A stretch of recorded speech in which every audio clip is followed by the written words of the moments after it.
Habakkuk उसका दूसरा अध्याय और उसकी पहली 2 आयतें, जहां पर इस प्रकार से लिखा है, मैं अपने पहरे पर खड़ा रहूंगा और गुम्मद पर चढ़कर ठहरा रहूंगा और ताकता रहूंगा कि मुझसे वह क्या कहेगा।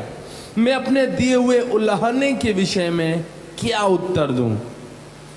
यहोवा ने मुझसे कहा, दर्शन की बातें लिख दे, वरन पटियाओं पर साफ साफ लिख दे कि दौड़ते हुए भी वो सहज से पढ़ी जाएं।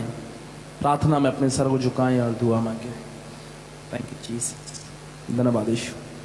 प्रभु, मेरी बुद्धि, मेरे ज्ञान, मेरी समझ, मेरी योग्यताओं को शून्य कर बाप, मेरा ईमान है कि जिंदा खुदा ये तेरा वचन है और आज की सुबह है तेरी वेदी पर खुदावन तूने मुझे दिया है। इसलिए बेटा तुझसे प्रार्थना करता हूं खुदावन कि बेटा परमेश्वर इस पल से मेरे मुख से जो निकले यीशु वो मेरा नहीं, अब तू तेरा वचन हो और तेरे लोगों के लिए खुदावन बरकतों का वाइस बने, तेरे लोगों के लिए खुदावन मन फिराव का कारण बने, तेरे लोगों के लिए खुदावन तेरी नजदीकी में जाने का कारण बने।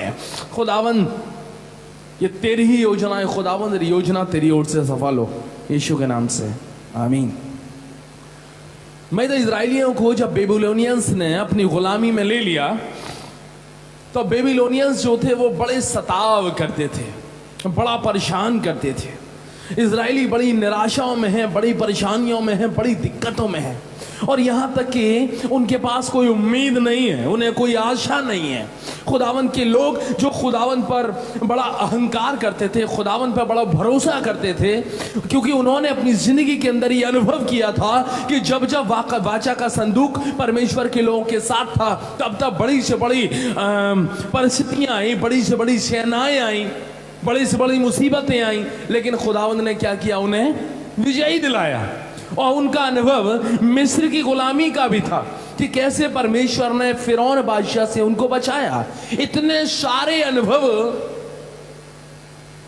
इब्राहिम से लेकर राज तक, इतने सारी आशीषें इब्राहिम से लेकर आज तक इजरायली लोग अनुभव करते जा रहे हैं, पीढ़ी दर पीढ़ी, पीढ़ी दर पीढ़ी, पीढ़ी दर पीढ़ी। लेकिन आज उनके जीवनों में परेशानियां हैं, आज उनकी जिंदगियों के अंदर दिक्कतें हैं, आज उनके जीवन के अंदर गुलामी है, आज उनके जीवन के अंदर ताड़नाएं हैं, आज उनके जीवन के अंदर उल्लंघनाएं हैं। बेबीलोनियंस उन्हें बड़ी हकारत की निगाह से देखते हैं, बड़ी तुच्छता की निगाह से देखते हैं और इजरायली लोग बड़े परेशान हैं, बड़ी दिक्कतों में, बड़ी तकलीफों में। उस समय प्रभु का दास हबक्कूक नबी परमेश्वर से कहता है, वो क्या कहता है, पहले अध्याय की 13वीं आयत में, तेरी आंखें ऐसी शुद्ध हैं कि तू बुराई देख नहीं सकता। हे परमेश्वर, हबक्कूक नबी अपने परमेश्वर से क्या कह रहा है, हे परमेश्वर तेरी आंखें ऐसी शुद्ध हैं कि तू बुराई देख नहीं सकता और उत्पात को देखकर चुप नहीं रह सकता। फिर तू विश्वासघातियों को क्यों देखता रहता और जब दुष्ट निर्दोष को निगल जाता है तब तू क्यों चुप रहता है। मैं तो कभी कभी मेरी आपकी जिंदगी में भी जब परेशानी आती है, जब दिक्कतें आती हैं, जब लाचारी और तंगहाली आती हैं, जब दुष्ट की देखे अनदेखी झालें मेरे आपके जीवन के ऊपर प्रबल हो जाती हैं, जब मैं और आप निराशाओं में होते हैं, जब मैं और आप असफलताओं में होते हैं, जब मैं और आप व्याकुलताओं में होते हैं, जब चारों तरफ मेरे आपके सारे रास्ते बंद हो जाते हैं, जब मैं और आप लगातार किसी विषय के लिए परमेश्वर से प्रार्थनाएं कर रहे हैं और मेरा आपका परमेश्वर मेरी आपकी प्रार्थनाओं को नहीं सुनता, उस समय में और आप अपने आप को अकेला अनुभव करते हैं, उस समय में और आप अपने आप को हारा हुआ अनुभव करते हैं, उस समय में और आपको अपने आप को छूटा हुआ अनुभव करते हैं। मेरे और आपके जीवन के सामने न जाने कितने सवाल खड़े हो जाते हैं, क्या मैं सही परमेश्वर की इबादत कर रहा हूं, क्या मैं सही ईश्वर के साथ हूं, क्या मैं अपने जीवन में मेरे बाप दादाओं ने जो किया, मेरे पुरखों ने जो किया, क्या वो सही किया। और न जाने कितने सवाल में और आप अपनी जिंदगी में अपने मनों से कर लेते हैं, क्या मैं ये करूं, क्या मैं ये करूं, क्या मैं ये करूं, क्या मैं कहीं और जाऊं, क्या कोई और ऑप्शन ढूंढूं? जब मेरी परेशानियों का निवारण मेरे यीशु के पास नहीं है, जब मेरी बीमारी का इलाज मेरे परमेश्वर के पास नहीं है, जिसकी मैं इबादत करता हूं, जिसकी मैं सिजदा करता हूं, जिससे मैं 1 दिन से 2 दिन से 3 दिन से 4 दिन से 5 दिन से लगातार मांग रहा हूं, और जब वो मुझे नहीं दे रहा, जो चीज मैं महीनों से परमेश्वर से मांग रही हूं वो चीज मुझे नहीं मिल रही, अब मैं क्या करूं? अब मैं क्या करूं? मैंने तो लड़कपन से यही सीखा है, मैंने तो जवानी से यही सीखा है, मैंने तो अपने बाप से यही सीखा जो मुझे उंगली पकड़कर संडे स्कूल लेकर गया, मैंने तो अपने दादा से यही सीखा, मेरे पुरखों ने यही सिखाया। क्या मेरे पुरखों ने जो मुझे सिखाया है, क्या मेरे बाप ने मुझे जो सिखाया है, क्या मेरी माँ ने मुझे जो सिखाया है, क्या जो अनुभव मैंने अपने जीवन में आज तक हासिल किए हैं, क्या वो सब गलत थे? क्या मेरा परमेश्वर कमजोर है?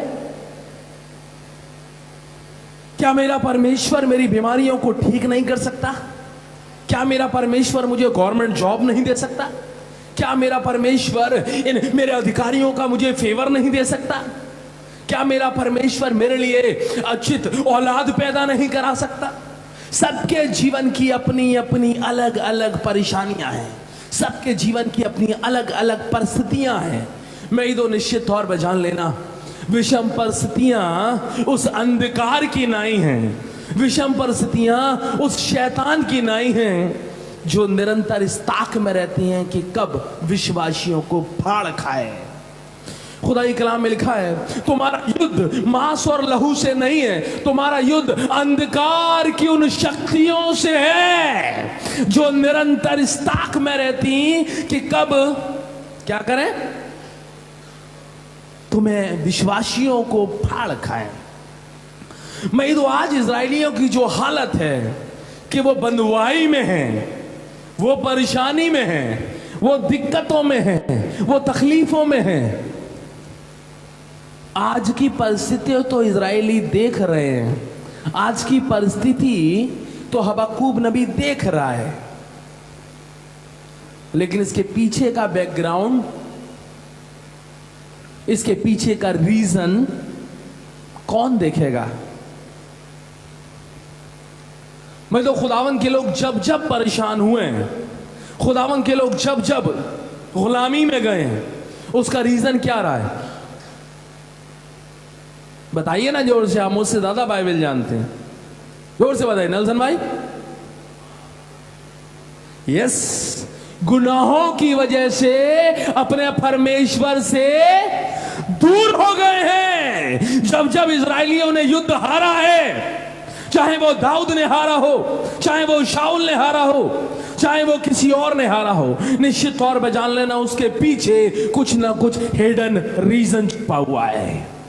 उसके पीछे कहीं ना कहीं इजरायलियों की अपनी खताएं हैं, उनके पीछे कहीं ना कहीं उनकी लापरवाही है, उसके पीछे कहीं ना कहीं उनके अपनी अनाज्ञाकारिता है। मैं तो खुदावंद के कलाम में इसीलिए खुदावंद हबक्कूक नबी के जरिए मुझे और आपको कुछ बताना चाहता है आज की सुबह। और वो क्या कहता है? जब हबक्कूक नबी अपनी परेशानी, अपने हालातों को, अपनी परिस्थितियों को खुदावंद के सामने रख देता है, तब खुदावंद हबक्कूक नबी को क्या जवाब देता है? क्या जवाब देता है? वो कहता है, परमेश्वर का जवाब है ये। कई बार मैं भी कंफ्यूज हुआ हूं बीइंग अ पास्टर, कई बार मुझे भी लगा है कि हबक्कूक नबी कह रहा है, लेकिन ये हबक्कूक नबी नहीं कह रहा है। ये कौन कह रहा है? ये परमेश्वर कह रहा है। ये परमेश्वर का रिप्लाई है हबक्कूक नबी को। आज की सुबह यही रिप्लाई, यही जवाब परमेश्वर मुझे और आपको भी दे रहा है, जितने यहां पर बैठे और जितने ऑनलाइन इबादत कर रहे हैं। परमेश्वर कह रहा है, मैं अपने पैरे पर खड़ा रहूंगा और गुम्मद पर चढ़कर ठहरा रहूंगा और ताकता रहूंगा कि वो कौन? वो कौन? हर एक विश्वासी परमेश्वर से क्या कहता है, और जब वो मेरी उल्लंघना करेगा तब मैं उसे क्या उत्तर दूं। लेकिन तू क्या करियो? तू इतना करियो कि दर्शन की बातें जो मैं तुझे दिखाता हूं उनको तू अपनी पट्टियां पे लिख ले, वरन वे दौड़ते हुए भी सहज से पड़ी जाएं। मैं तो मैंने और आपने अपने जीवन को, अपनी फ्रेगनेंस को खो दिया है। मैंने और आपने अपनी मसीही व्यक्तित्व को खो दिया है। परमेश्वर अपने कलाम में लिखते हैं, तुम्हारा परमेश्वर ना ऊँघता और ना सोता है। परमेश्वर कह रहा है, मैं तो अपने पैरे पर खड़ा हूं,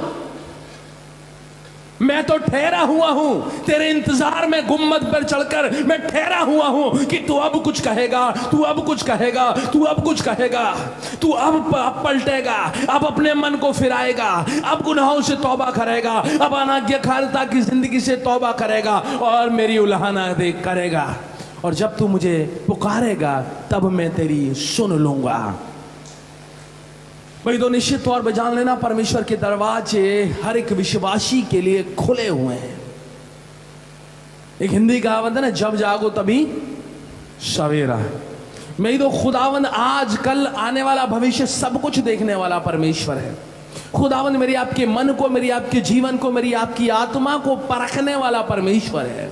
मैं तो खुदा ही कलाम में लिखा है, जैसे खुदा के लोगों ने जब जब अपने गुनाहों से तौबा करी है और जिसने अपने गुनाहों से तौबा करी है, मैं तो खता करना, गलतियां करना कोई बहुत बड़ी बात नहीं है। खुदावंद के लिए कोई बहुत बड़ी बात नहीं है, इंसान के लिए हो सकती है।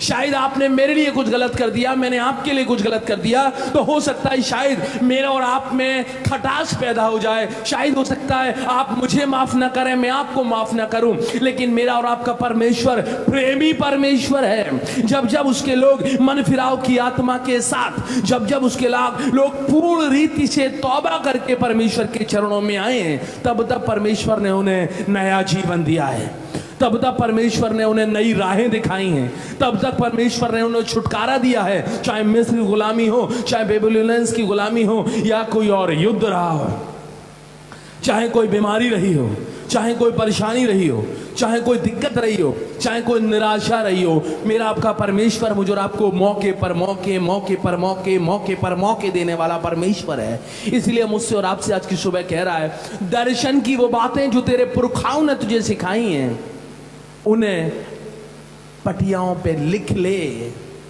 कौन सी पटियाओं पर? कौन सी पटियाओं पर? अपने हृदय रूपी पटिया पर लिख ले कि वो वेग से दौड़ते हुए भी सहज से पढ़ी जाएं।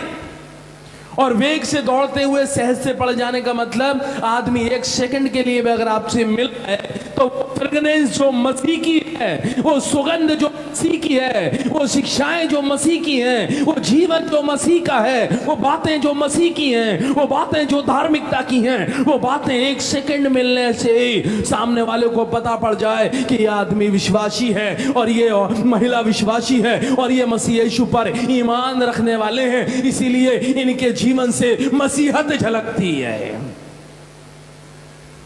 मेरे आपके जीवन से क्या झलक रहा है? मेरे खुद के जीवन से क्या झलक रहा है? निराशाएं, अविश्वास,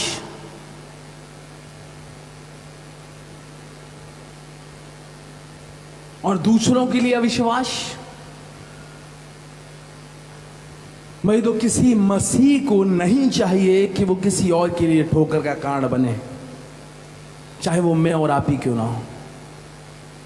खुदाई कलाम में लिखा है, जिस किसी के कारण किसी और को अगर ठोकर लगे तो उसके लिए भला होता कि उसके गले में चक्की का पाट बांधकर उसे समुद्र में डाल दिया जाता।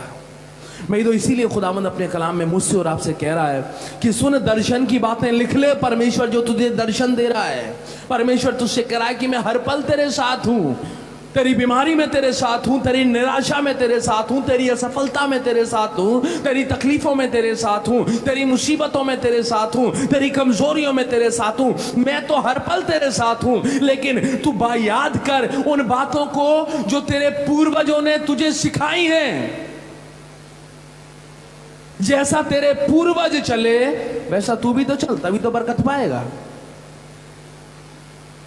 जो तेरे पुरखाओं ने तुझे सिखाया है, तू सीख तो, उन उपकारों को याद तो रख, उन भलाइयों को याद तो रख। तुम क्या करते हो? इजरायलियों के जीवन की सबसे बड़ी परेशानी यही रही है कि जब विजय है साथ साथ, हम साथ साथ हैं, और विजय के बाद क्या आता है? जब हम जीत जाते हैं, जब सब कुछ नॉर्मल हो जाता है, तब उसके बाद क्या आता है? पार्टी है। जब खुशियां होती हैं, जब जीत होती है, तो फिर क्या होती है? Party time. और जब पार्टी टाइम होता है ना, जिस समय तक, उस समय तक फिर वो सारे खुदा को भूलकर, सारे खुदावन की बातों को भूलकर सिर्फ पार्टी पर ही फोकस किया है उन्होंने। सिर्फ संसारिक एंजॉयमेंट में ही अपनी जिंदगी को व्यतीत किया, और वहां पर वो परमेश्वर की बातों से, परमेश्वर के कलाम से, परमेश्वर की शिक्षाओं से, परमेश्वर की आज्ञाओं से निरंतर भटक गए। भाई परमेश्वर भी तो देखने वाला है ना। अरे यार, जब इन पर मुसीबत आती है, ये तभी मुझे याद करते हैं, और जब पार्टी टाइम होता है उस समय क्या करते हैं? उस समय भूल जाते हैं। तो अच्छा है कि इनको कायम में रखा जाए। बताइए ना, कायम में रखा जाए। जब बर्थडे की पार्टी होती है, बर्थडे की प्रेयर मीटिंग होती है, तो सही बताओ अपना भी मूड नहीं करता, और कलीसिया भाई साहब थोड़ा सा शॉट मार देना यार, रिश्तेदार आए हुए हैं यार, समझा करो यार, तुम तो यार काम करो भाई साहब यार, खाने के टाइम पे आ जाना 8 बजे, सिर्फ खाने की दुआ। लेकिन जब कॉन्डोलेंस प्रेयर मीटिंग होती है, उस समय तीसरे दिन की दुआ जब होती है, उस समय क्या होता है? पादी साहब भी बड़े संजीदगी के साथ बैठे होते हैं, कलीसिया बड़ी संजीदगी के साथ। अरे तीसरे दिन की दुआ में सिस्टर आप भी बोलिए कुछ, ब्रदर आप भी बोलिए कुछ, पादी साहब भी लंबी चौड़ी दुआ करेंगे, लंबा चौड़ा सरमन देंगे, कोशिश करेंगे परिवार वालों को क्या मिले? तसल्ली मिले। तो इसका मतलब एग्जैक्ट परमेश्वर कौन से टाइम पे प्रसन्न हो रहा होगा? अब समझ लीजिए कि आपको क्या चाहिए। भाई तो अगर मैं और आप आनंद में, अपनी खुशियों में और अपने सही टाइम में परमेश्वर को ज्यादा से ज्यादा महिमा देंगे, ज्यादा से ज्यादा स्तुति देंगे, ज्यादा से ज्यादा प्रशंसा देंगे, तो खुदा मुझे और आपको क्या देगा? आनंद देगा। भाई खुदा ने मुझे और आपको इसीलिए सृजा है कि मेरी आपकी जिंदगी परमेश्वर की महिमा के लिए, उसकी स्तुति के लिए, उसकी गुणानुवाद के लिए इस्तेमाल हो। मेरा और आपका रचे जाने का मुख्य उद्देश्य तो यही है। ऐसा है कि नहीं? तो जिस समय भी यह उद्देश्य पूरा होगा, वही समय आपकी और मेरी जिंदगी में आता रहेगा।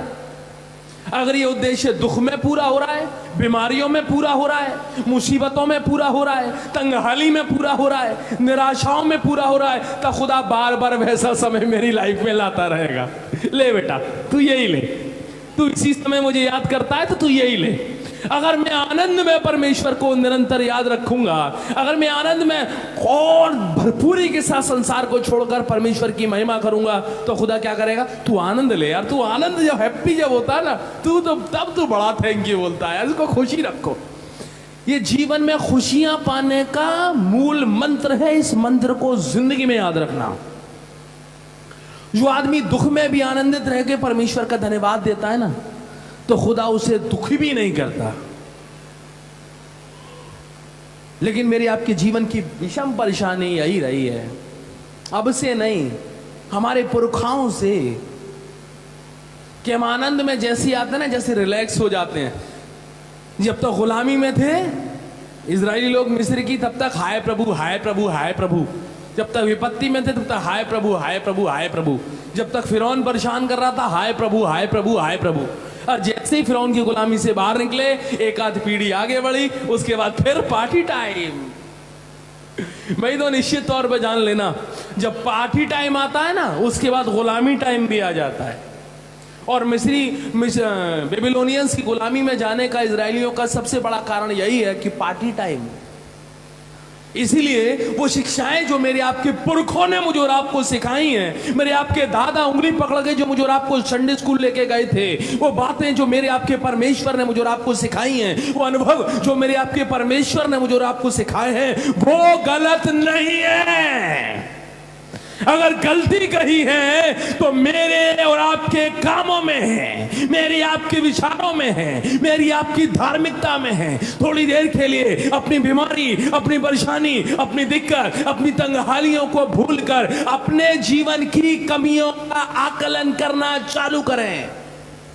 अपने आप को परखें कि मैंने दर्शन की कौन सी बातें अपनी जिंदगी के अंदर रख छोड़ी हैं। लोगों ने मेरे जीवन में कितना विश्वास देखा है।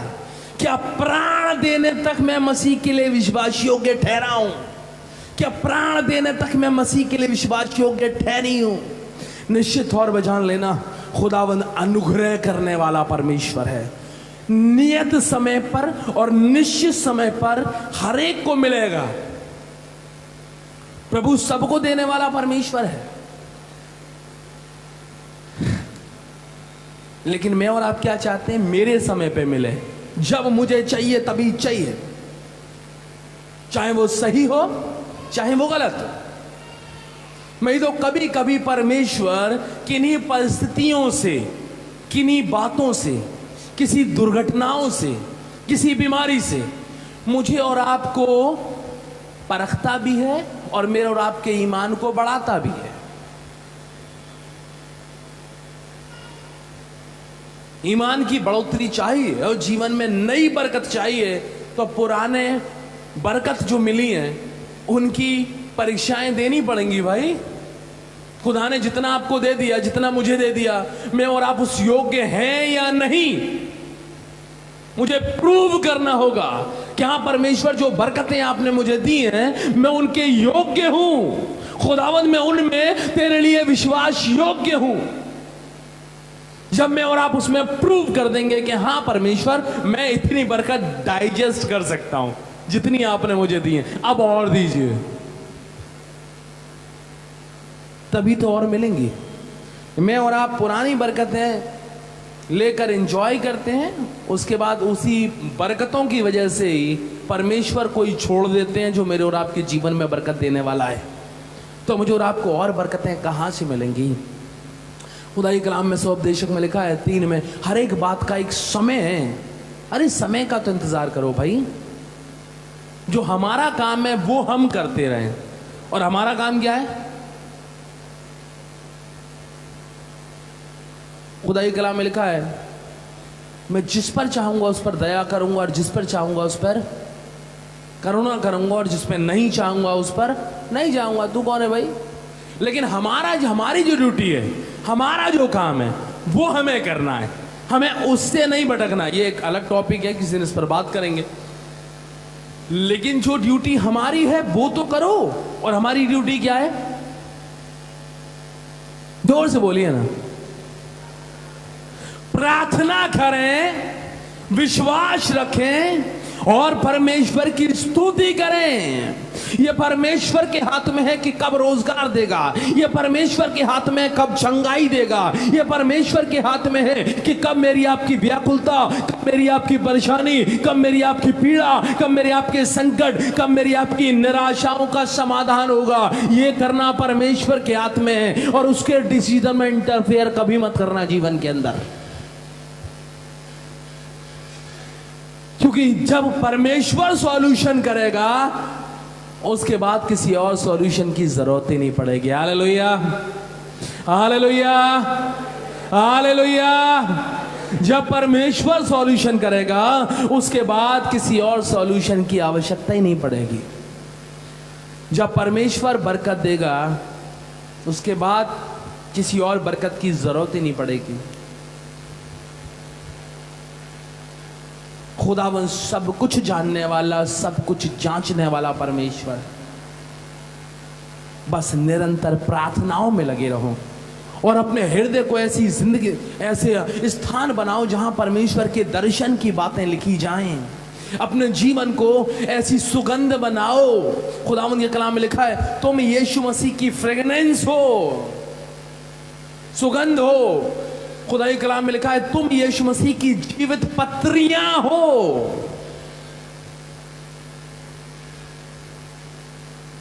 अब मैं और आप जांच लें कि मैं और आप कौन है आज के टाइम में। अगर आज मेरे जीवन को परखा जाए तो क्या मैं मसीह की फ्रेगनेंस हूं? क्या मैं मसीह की जीवित पत्री हूं? जो लेटर लिखे गए हैं सारे, क्या मैं उनके जीवित पत्री होने का मतलब जो बातें उसमें पाई जाती हैं वो सारी बातें मेरे जीवन के अंदर होनी चाहिए।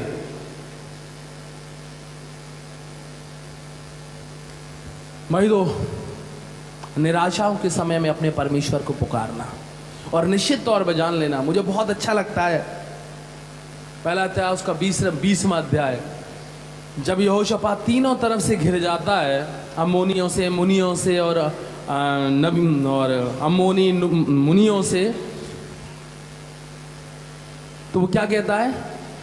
उसकी एक वर्ड मुझे बहुत पसंद है, आगे लिखा हुआ है, जब वो तीनों तरफ से घिर गया ना, अब उसको लगा लाखों लोग सामने खड़े, अब मैं कुछ भी नहीं कर सकता। वो उसकी सेना जो है वो भी परेशान है, बड़ी विपदा में है, बड़ी मुसीबत में है, बड़ी निराशाओं में है।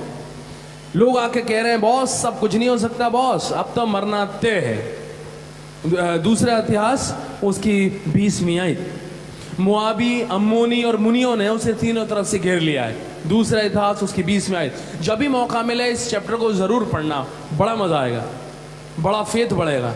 अब जब तीनों तरफ से घिर गए, अब सब तरफ निराशा ही निराशा है, कुछ भी नहीं पता क्या करना है। लोग आके कह रहे हैं बॉस अब नहीं बच सकते।